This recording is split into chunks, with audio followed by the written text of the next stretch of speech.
자, 여러분 반갑습니다. 결자해지 다 보셨을 것 같고요. 이제 그 결자해지 OT 때 이제 말씀드렸던 나만의 국어 노트 만들기에 관한 말씀을 드릴 건데, 제가 이제 이 앞에서 말씀드리는 건 좀 그냥 기본적인 틀이라고 생각하시고, 여러분의 상황에 맞게, 여러분의 스타일에 맞게 얼마든지 바꿔나가도 돼요.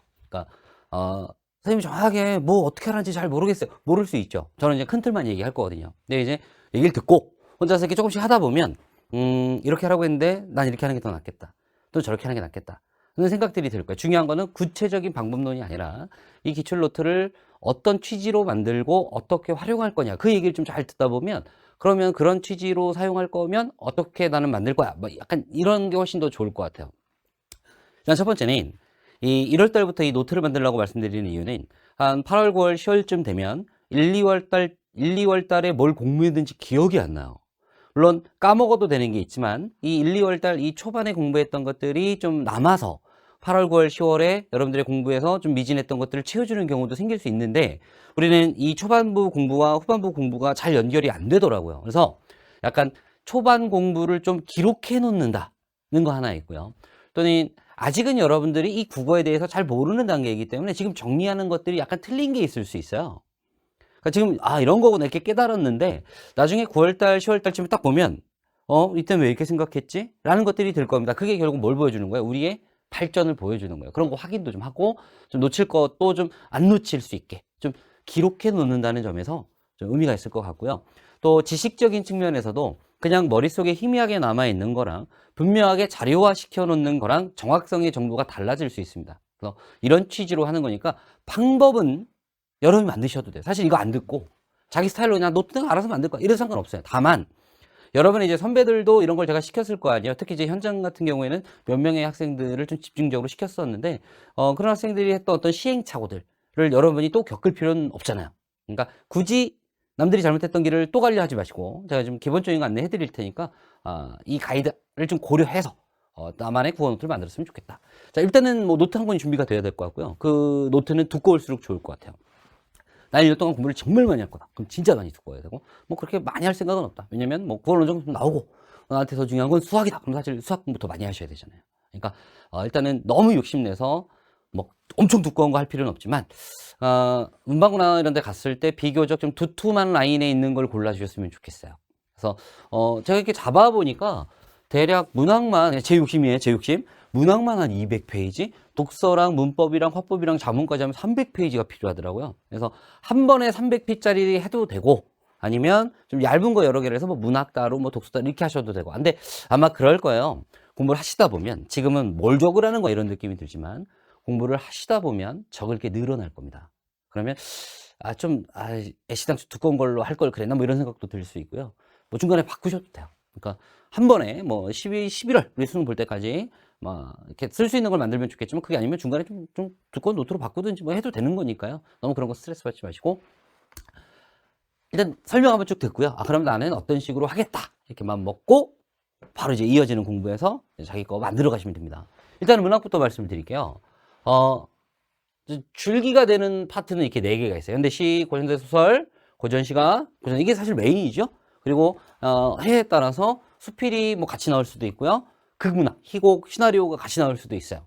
근데 문학과 관련해서 우리가 국어 노트에 꼭 좀 정리를 해야 되는 건 아마 강의를 듣다 보면 또 혼자 기출 공부를 열심히 하다 보면 이럴 땐 이렇게 하는 게 좋겠다는 걸 이렇게 배우거나 터득하는 게 생길 겁니다. 작품을 분석하는 것과 관련해서. 왜 제가 결자해지에서도 현대소설 나오면 뭐라 그랬어요?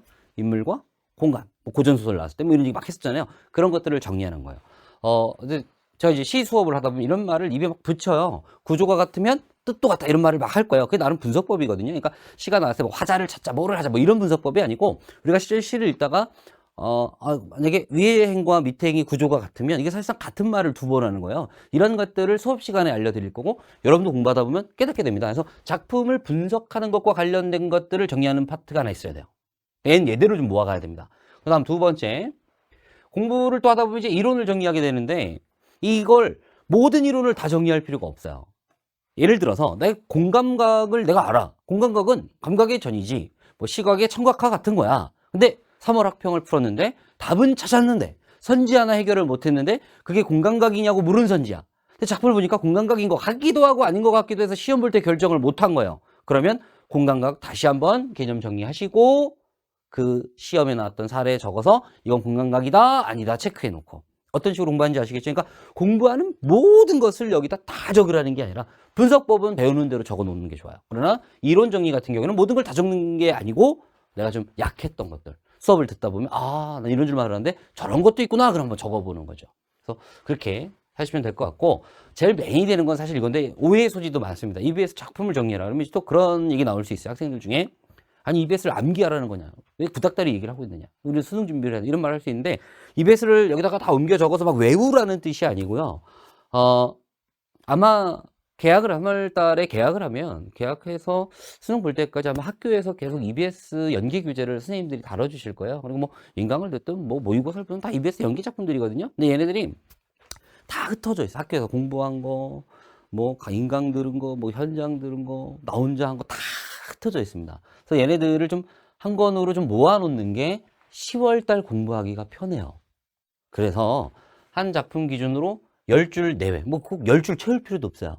주로 뭘 적을 거냐면 예를 들어서 소설이다. 그러면 작품명 적어 놓으시고 작품명 적어 놓으시고 작품과 관련해서 중요한 어떤 특징들이 그냥 이 소설은 어떤 특징이 있어 1, 2, 3, 4 이거 어디서 배워서 적어 놓는 게 아니고요. 자기가 어떤 모의고사를 치렀는데 거기에 어떤 소설이 나온 거야. 그럼 그 소설을 이렇게 풀고 나면 드는 느낌이 있을 거 아니에요. 예를 들어서 염상섭의 3대다. 근데 이걸 읽고 문제를 풀었는데 막 인물관계가 헷갈려서 틀린 거야. 그럼 3대가 수능에 나왔을 때 인물관계 내가 조심해야겠죠? 그럼 인물관계를 간단하게 정리를 한번 해보는 거예요. 이거 어디서 하나요? 아마 공부하시면 학교에서도 뭐 학원에서도 뭐 인터넷에서도 이 EBS 작품을 정리한 책이나 이런 것들이 굉장히 많을 겁니다. 그런 거 여러분이 걱정 안 하셔도 돼요. 여사방에서 정리를 해 주실 거예요. 그러면 그 중에서 내가 이해가 잘 되는 걸 골라서 그걸 내 스타일로 한번 간단하게 정리를 해보는 거죠. 목표를 하나요, 이거는. 얘는 10월 달 생각해서 공부하는 거예요. 10월에 어쨌든 EBS 작품들을 봐야 할 텐데 10월에 EBS 작품들을 좀 총정리하는 듯 봐야 할 텐데 그때 남이 정리해 주는 것보다는 그래도 내가 정리한 걸 하나 갖고 있는 게 좋을 거라는 거예요. 그래서 아마 공부 초기 1, 2월에 집중적으로 만들어질 부분은 이쪽일 것 같고요. 1, 2월에. 그리고 이제 3월부터 쭉 만들어지는 거 아마 이쪽 부분일 것 같습니다. 비중은 통상 학생들 시켜보면 1대 1대 3이에요. 만약에 내가 현대시에 50페이지 할당했다. 그러면 10페이지, 10페이지, 30페이지 이 정도로 하시면 될 것 같습니다. 그래서 한 권에 내가 문학을 좀 빵빵하게 할 거다. 내가 어렵지는 않은데 문학을 풀어보면 막 틀리거나 막 그러진 않은데 문학이 너무 막 찝찝해서 나 고득점 받아야 되는데 문학 때문에 스트레스 받고 싶지 않다 수능달 그러면 뭐 한 200피 정도 되는 노트 하나 만들어서 문학 노트 따로 만드시고 아마 50페이지면 충분할 겁니다. 갈래별로 50페이지면 충분해요. 만드시고 나머지 독서 문법 화법 작문 뭐 한 100페이지 정도 되는 거 하나 또 따로 만드시고 그것도 괜찮을 것 같아요. 아니면 300피짜리 사시든지.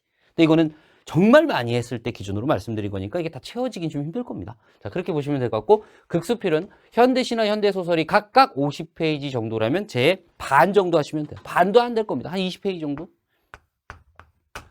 그래서 얘네들은 50페이지, 얘는 그 반 조금 안 되게 해놓으면 노트가 만들어질 거라고 봐요. 자, 이해되신 거죠? 문학은 이렇게 만드시면 됩니다. 다만 이제 이거 아니어도요. 혼자 문학 공부하다 보면 드는 생각들이 있을 거예요. 또는 뭐 나는 오답 위주로 하고 싶다. 근데 제가 여기다 지금 오답 정리를 안 써놨잖아요. 이게 문학은 오답 노트를 정리하는 게 큰 의미가 없는 게 작품 바뀌고 선지 조금만 바뀌어도 생각하는 틀이 완전히 잡혀져 있지 않으면 아예 그냥 뭐 대책 없이 생각들을 하거든요. 그래서 사실 오답 노트를 그러니까 내가 틀린 문제를 정리한다라기보다는 기본적인 내용을 확실하게 만드는 국어 노트가 훨씬 좋을 것 같고 문학 같은 경우에 오답은요. 여러분이 보시는 기출문제집에 정확하게 표현해 놓는 게 훨씬 좋을 것 같습니다. 자, 문학 노트 얘기했고요. 이제 독서 얘기를 할게요. 독서도 분석법이 있어요. 근데 이게 뭐 강의를 듣고 강의에서 뭐 1단계, 2단계, 3단계 이렇게 하는 것도 좋겠지만 이거는 좀 혼자서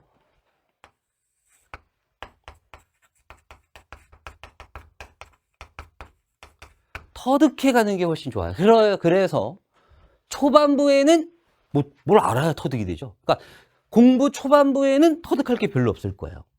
이거 아마 제 생각에 기출 2번 이상 볼 때, 처음 볼 땐 그냥 봤는데, 2번 보니까 좀 알 것 같다. 그런 걸 정리해 놓으시면 돼요. 물론 이제 저도 이제 강의에서 이렇게 좀 읽어봐라, 저렇게 읽어봐라 알려드릴 겁니다. 그런 거 정리하셔도 좋아요. 근데 메인은 얘가 돼야 돼. 내가 혼자서 터득한 거. 이제 강의 내용이 약간 덧붙는 식 정도면 좋을 것 같고요. 그래서 이런 제안을 한번 해볼게요. 여러분이 만약에 강의를 들을 거다. 그러면 초반부는 얘가 정리가 될 겁니다. 강의에서 들은 것들. 근데 이제 시간이 흐르다 보면 계속 강의만 보지는 않을 거 아니에요. 1년 내내 독서 강의를 듣는다는 건 의미가 없어요. 초반부에 어떻게 해야 될지 모르니까 기본적인 틀을 좀 만들어야 될 거 아니에요. 그럴 때 이제 강의를 참고해 가면서 내 틀을 만드는 겁니다. 그래 놓고 무한히 기출을 반복적으로 보는 거예요. 그러다 보면 자연스럽게 나만의 독서 분석법이 만들어질 거예요. 자연스럽게 됩니다. 그때 이 부분을 좀 정리하셨으면 좋겠다. 그래서 초반부는 강의에서 배운 것들을 적지만 이거보다 더 중요한 건 이 강의가 끝나고 저 뒤에 이어질 나의 독학의 과정에서 내가 발견하게 되는 것들을 적어놔야지 이렇게 생각하시면 돼요. 됐고요. 그리고 이제 아마도 요게 좀 분량이 만만치 않을 것 같아요. 혼자 공부를 하다 보면 또는 강의를 듣다 보면 정말 어려운 지문이 있어요. 답은 알겠는데 얘는 정말 모르겠는 선지도 같이 나올 겁니다. 아니면 뭐 걔가 답일 수도 있고요. 얘네들을 정리를 좀 하셔야 돼요. 근데 아마 이때는 지문을 다 써오는 건 말이 안 될 것 같고요. 지문 오리세요. 그냥 프린트 하셔가지고 지문 하나 탁 붙여놓고 그 옆에 자기가 1차 분석한 거, 2차 분석한 거, 3차 분석한 거를 누적시켜 나가는 방식으로 이때 반드시 지문 정리가 돼 있어야 돼요. 내가 오늘 뭐 수능에 나왔던 뭐죠? 가능세계 지문을 봤는데 이거 너무 어려워. 이런 거 다시 나오면 너무 힘들 것 같아. 그럼 이제 가능세계 지문 붙여놓고 그리고 그 옆에다가 내가 분석한 가능세계에 대한 얘기를 하는 겁니다. 뭐 결제지 때 말씀드렸던 것처럼 문단별 정리하고 요약하는 거는 좀 꼭 했으면 좋겠고요. 그 외 나머지도 여러분이 아마 이럴 거죠. 여기서 배웠던 거대로 정리하시는 것도 좋아요. 수업 시간에 한 내용이라면 그 필기를 옮겨 적으라는 게 아니라 수업 시간에 배웠던 분석법대로 한번 정리해 보는 것도 좋을 것 같아요. 이해되신 거죠? 그렇게 해서 지문 정리 좀 해 놓으시고 다음번에 그 지문을 뭐 한 달이든 2달 뒤든 기출 반복적으로 볼 거니까 다시 만나게 되겠죠. 자, 개념 가능세계 1월 달에 봤어요. 그리고 공부를 하다 보니까 3월 중순쯤 또 보니까 또 가능세계가 나온 거예요. 그럼 1월 달에 봤던 거를 미리 보지 마시고 혼자 그냥 분석을 다시 한번 해보는 겁니다. 그리고 1월 달에 정리했던 내용을 딱 보면 맞았던 것도 있고요. 좀 잘못 정리된 것도 있을 거예요. 그런 거 살짝 수정해 가시면서 반복적으로 보시면 좋을 것 같고 이 선지 같은 경우에는 이해가 안 되는 선지 얘기하는 거예요. 내 생각을 정리해 놓으세요. 나중에 다시 봤을 때 2달 전에 이 선지를 내가 이렇게 생각했기 때문에 이 선지는 이해가 안 됐던 거야 라는 걸 분명히 확인할 수 있을 정도로 자세히. 근데 2달 동안 공부를 했을 거 아니에요. 그럼 2달이 지난 뒤 그 이유를 자세히 읽어보면 아, 내가 그때 뭐를 잘못 생각했었구나 이럴 수도 있고요. 그때랑 2달 전이랑 똑같을 수도 있습니다. 좀 아쉽지만 좀 더 공부하셔야 되는 거예요. 근데 대체로 2번째는 똑같아도 3번째 다시 보면 한 6월달쯤 다시 보면 아, 그때 왜 이 생각을 못했지? 이런 것들이 떠오른다면 역시 뭐의 증거? 내가 발전했다는 증거로 생각하시면 되는 거죠. 이해 된 거죠? 그래서 이렇게 해서 아마 얘보다는 얘가 좀 더 메인이 되는 그래서 기출 분석 정리 노트라고 생각하셔도 좋을 것 같아요. 그리고 이거 할 땐 사설은 굳이 할 필요가 없다. EBS 연계 교재에 있는 독서를 정리까지 할 필요는 없다. 그거는 어디? 문학 앞에 설명했던 그거 하시면 될 것 같고 자, 아무래도 이런 정리 노트가 제일 필요한 거는 문법이겠죠. 근데 문법에서 이 체계, 결제이실 때 이 체계의 중요성을 강조했어요. 근데 이 체계를 여러분이 뭐 굳이 만들려고 하지 마시고 체계는 정리된 내용이 이미 있어요. 모든 교재 또는 강의에 다 정리를 해주실 겁니다. 그럼 그거를 이 문법 노트에 적어 놓고 자주 보세요. 예를 들면 오늘 문장을 배웠는데 문장은 헛 문장과 겹 문장이 있대요. 근데 봤더니 곁 문장은 안긴 아는 문장이 있고 이어진 문장이 있대요. 그래서 오늘 안긴 아는 문장의 종류를 막 5개를 배운 거야. 근데 또 며칠 지나서 보니까 이어진 문장도 또 종류가 2개가 있대. 또 홈문장도 이건 뭐 종류까지 할 건 없죠. 어쨌든 이런 식의 체계들이 만들어지겠죠. 요런 체계를 정리해주는 부분. 대략 역시 문법도 50페이지 정도 들어갈 거라면 한 10페이지 정도는 체계 정리하는 데 사용될 거고요. 나머지 40페이지 정도가 개념과 사례를 정리하는 노트로 살면 될 것 같습니다. 한마디로 결자해지에서 제가 말씀드렸던 그 문법 공부 방식을 좀 정리하라는 거예요. 자, 이제 화법입니다. 화법도 많이 안 필요해요. 아마 얘 10페이지, 얘 10페이지면 충분할 거예요. 10페이지도 안 될 가능성이 큽니다. 어쨌든 결자해지 강의에서 화법의 유형 4개 묶어서 말씀드렸죠. 그러면 공부를 하다 보면 뭐 모의고사를 보고요, 뭐 이수능을 보고요, 뭐 할 겁니다. 가다 보면 내가 뭐 토론하는 거의 특징을 적는 페이지를 하나 만들어 놨는데 그걸 보니까 역시 여기서도 토론의 어떤 특징이 잘 드러나. 그럼 그런 거 정리해 놓는 거예요. 그래서 각 유형별로 특징은 지문의 특징이어도 되고요. 유형별로 문제의 특징이어도 됩니다. 자, 이거 정리 좀 해놓으시고 또 틀린 문제. 앞에서는 제가 지금 틀린 문제 얘기한 적이 없잖아요. 그냥 어려운 문제 뭐 이런 얘기 했는데 화법이랑 장문인 유형도 없다고 그랬어요. 화법이랑 장문인 틀린 문제를 좀 정리하셔야 돼요. 근데 틀린 문제를 정리할 때 초점이 뭐냐면 이건 좀 이해하고 해.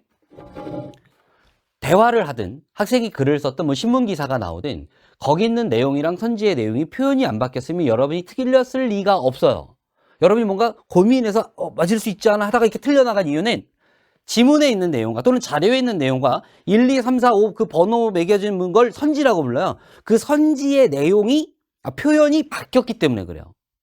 그래서 지문에서 표현한 거랑 선지에서 표현이 다른데 표현만 다를 뿐 뜻은 같아. 근데 나는 표현이 다르다고 별개라고 생각한 거야. 그래서 이런 건 지문에 없었어. 대화에서는 이런 말 안 했어. 이렇게 했는데 사실 저 말이 이 말이잖아. 이래서 내가 틀린 거예요. 그런 걸 정리하라. 그러면 얘든 지문이 됐든 보기에 자료가 됐든 이거랑 1, 2, 3, 4, 5 선지가 있을 거 아니에요. 그러면 지문에서는 A, B라고 표현했는데 선지에서는 A, C라고 해놓은 거예요. 근데 이게 맞대. 난 틀리다고 생각했는데 왜? 여기서는 B라고 표현했는데 여긴 C라고 바뀌어 있거든. 근데 이게 맞다는 건 결국 뭐야? B랑 C랑 같은 거라는 뜻이잖아요. 그래서 대화할 때 이렇게 말하면 선지에서 이렇게 해도 되는구나 라는 거를 깨달으시면 화작은 급격하게 수월해집니다. 스트레스가 싹 사라져요. 대부분 학생들이 화작에서 틀리는 이유는 평소 공부 안 하다가 갑자기 시험날 딱 갔는데 그날따라 예민한 거예요. 갑자기 촉이 막 곤두서는 겁니다. 날카로워져요. 그래서 선지 딱 보고 평소 같으면 그렇지 지문에서 저렇게 말했으니까 선지에서 이렇게 말해줄지 하고 넘어갈 텐데 갑자기 그날따라 지문이랑 표현이 다른데 생각을 하는 거예요. 그러다 틀려나간다. 그렇기 때문에 지문과 선지의 내용을 연결해서 정리하는 걸 하셨으면 좋겠다. 지금 말씀드린 건 지금까지 이제 말씀 쭉 드린 건 필수고요. 여기에 이제 여러분이 뭐 좀 하면 안 돼요? 하세요. 하고 싶은 건 다 하셔도 좋아요. 근데 제발 좀 안 하셨으면 좋겠는 건 이거 예쁘게 정리하다가 시간 다 지나가는 일은 없었으면 좋겠어요. 그러니까 개념에서 뭐는 검은색, 뭐는 빨간색, 그러니까 예쁘게 만드는 건 좋은데 나중에 보기 좋게 하는 것까지는 괜찮은데 옆에서 지켜보니까 뭐 필기 연습하는 건지 공부하는 건지 알 수 없는 그 예쁜 거를 너무 지향하진 않으셨으면 좋겠다. 목표는 하나요. 9월달, 10월달쯤에 1월달, 2월달 어쨌든 학습 초기 또는 중간 과정에서 공부했던 게 누락되지 않고 다 확인될 수 있게 또 초기에 공부했던 것 중에 오류가 있으면 좀 내가 이럴때 이런 잘못된 생각을 했었구나라는 걸 좀 깨달을 수 있게 그거 한번 환기하고 수능 보러 가면 정말 편하겠죠. EBS 같은 경우에도 문학작품 같은 경우는 10월달에 정리해야 되는데 좀 10월달에 정리할 때 내가 좀 놓치는 거 없이 좀 편하게 할 수 있게 그런 목표로 삼으시면 될 것 같고 이런 걸 시키면 이제 걱정되는 게 이제 예쁘게 만들려고 시간 많이 쓰는 거 그거 일단 걱정이니까 하지 마셔라 얘기하고요. 그런 욕망이 있죠. 이게 두꺼운 노트를 샀는데 막상 안 채워져. 막 불안해. 근데 공부를 안 하는 것 같고 그런 생각까지 하시면 안 돼요. 이 노트가 꽉 채워질 리가 일단 없고요. 채워가는 거예요. 채워가는 과정에서 한 10월 달쯤 됐을 때 볼거리가 꽤 될 겁니다. 1년 동안 공부한 게 만만치 않을 거거든요. 그러니까 10월 달 생각하셔서 조바심 내지 마시고 빨리 노트 완성할 이런 생각하지 마시고 길게 보고 공부하셨으면 좋겠다. 여기까지 결자 해지였고요. 이제 뭐 모든 대다수의 학생을 대상으로 하는 얘기는 이제 여기까지 진행이 될 것 같고, 이제 바로 이어서 올해 제 커리의 시작이 이제 표준 국어 비판 이제 시작을 할 건데, 이제 그 부분부터는 우리 같이 수강하는 학생들 대상으로 얘기할 겁니다. 이거는 제 강의 안 들으셔도 좀 했으면 좋겠고요. 또 제 강의 듣는 학생들한테는 이제 뭐죠? 이런 여기서 좀 강조했던 것들을 다시 한번 또 한번 강조하는 시간을 가질 거예요. 그러니까 일단 강의 들으실 거면 노트부터 하나 만들어 놓으시고, 뭐 얇든 두껍든 뭐 교재 가면 되니까 노트 하나 만들어 놓고 교재 갖다 놓고 공부 시작하시면 될 것 같습니다. 자, 결제해지는 여기서 완전히 마무리 짓도록 하겠습니다. 감사합니다.